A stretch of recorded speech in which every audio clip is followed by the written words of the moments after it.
एक और अहम खबर, यूपी बोर्ड के हाई स्कूल और इंटरमीडिएट इम्तिहानात के नताइज का ऐलान कर दिया गया। यूपी के डिप्टी सीएम और वज़ीर तालीम डॉक्टर दिनेश शर्मा ने रिजल्ट का ऐलान किया। वाज़ेह है कि यूपी बोर्ड पहली बार हाई स्कूल और इंटरमीडिएट के इम्तिहानात में शामिल 50 लाख से ज़्यादा तलबा को डिजिटल तौर पर दस्तखतशुदा मार्कशीट देने जा रहा है।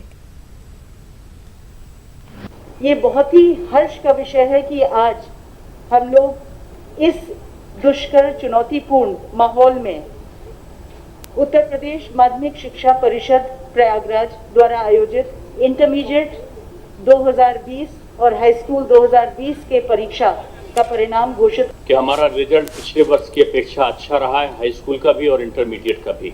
हम 15 जुलाई से हाई स्कूल के और 30 जुलाई के आसपास इंटरमीडिएट के जो अंक तालिकाएं हैं सॉफ्ट कॉपी उनको उपलब्ध हम करवा देंगे। मेधावी छात्रों का सम्मान भी करेंगे, उनका गौरव पथ की सड़क का निर्माण भी करेंगे, उनको 1 लाख रुपए देंगे और हम उनको लैपटॉप भी देंगे।